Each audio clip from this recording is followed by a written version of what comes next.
All right, New York Giants fans, this is Tim with Online Big Blue, bringing you the best in New York Giants sports talk and entertainment. I had an interesting phone conversation last night, and I kind of wanted to share it. I should say I find it interesting. You may not find it interesting, but this gentleman, he actually works for a NFL franchise still, and he works in the cap department.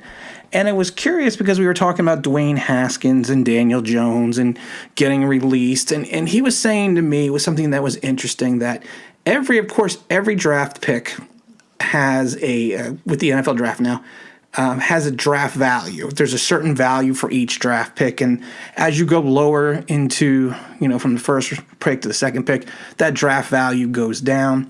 And he was saying that he finds it interesting that his organization, I'm not going to say the name of his organization because of the fact that he did not give proprietary information, but he gave some information. He was just mentioning the fact that his organization would never draft a quarterback within the top 15. And I said, well, I find that interesting. I said, why is that so? And he goes, because of the added draft value, unless you are getting someone that you are going to deem to be the perfect franchise quarterback, that contract could be an anchor. And I said, how so? He said, good example. He goes, take a look at Dwayne Haskins. Dwayne Haskins is taken 15th overall, 4 years, $14.4 million. They cut him. And now Washington's on the hook for $8.5 million in dead cap space next season. And I was like, well, that's a big number. And he goes, well, let's look at it this way. Daniel Jones was taken 6th overall. His contract was 4 years, $25.6 million. If the Giants were to release him next season or trade him, his dead cap number is 15.5. And then the next year, it's 8.3 million. So if your quarterback doesn't pan out by year 3 or 2, he basically said if you are not 100% sure your quarterback is the guy by year 3, he goes, you could potentially be in trouble. And he said the same reason why a lot of people don't take running backs high in the first round. And I said again, well, what do you mean? He goes, well, take a look at Saquon Barkley, 4 years, $31 million. His salary next year is $10 million, which is 5.5% of our total cap. He will be the 10th highest paid running back in the league. And if you were to release him or trade him, his dead cap number would be $9.9 million. He goes, now, if Barkley gets hurt again, or if you want to move on from him, you're going to take that cap hit. And he goes, and his organization feels that they can find running backs later in the draft, so their added pick value is much higher.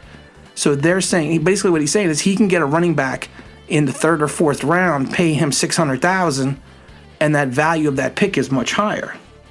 And I was like, well, I said that's very interesting. So I asked him, I said, the Giants picking 11. And I said, what? First of all, I asked, what? I forgot what the Giants rookie pool was, and he told me it was $6.5 million.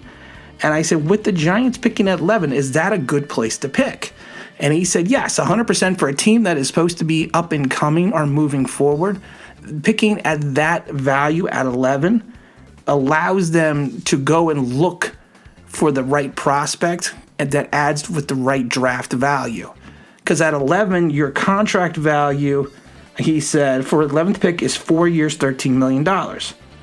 So he said the positions that he would look at if he was advising the Giants would be wide receiver, cornerback, and defensive end. And he says you have to look at it this way. It's 4 years, $13 million.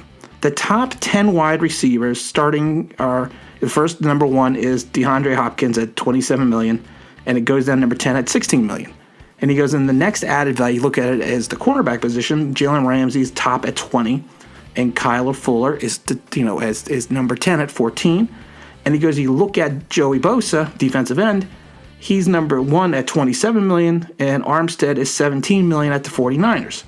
So he goes, if you are looking at an added draft value or a draft number which will allow you to, because everyone knows your first rookie contract is the team's contract. It allows the team to make moves. It allows the team to do different things because of the fact that they are not held down by a cumbersome number. So he was saying you basically need to find a player that will have the dollar draft value at that pick compared to the team, compared to the position in the league. So you go, same thing. He goes, you don't want to, this is why a lot of people don't. Again, I'm not picking on Saquon Barkley, but he's saying this is why a lot of teams don't take running backs second overall, because by year 4, you're already paying him as a top 10 running back. Well, let's say at the end of the year 3, let's say at the end of year 3, he's not panned out, and so we have to pay him top 10 money. So I thought his assessment was interesting because of the fact that the wide receiver, cornerback, and defensive end position are all positions of need for the New York Giants.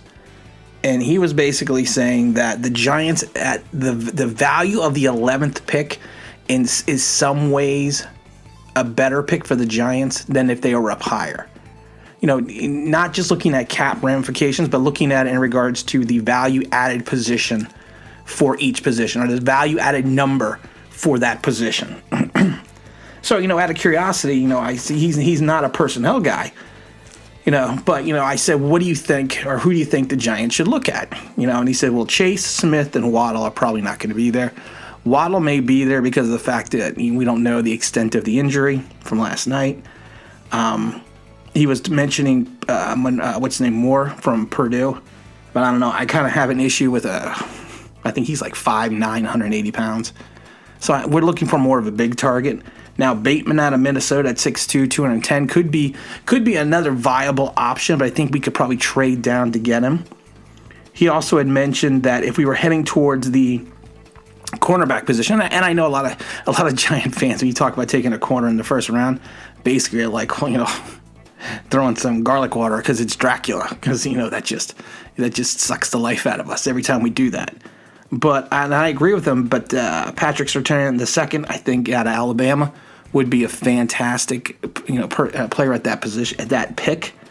And then he was talking about, and I didn't even think about it, Gregory Rousseau out of Miami, the defensive end.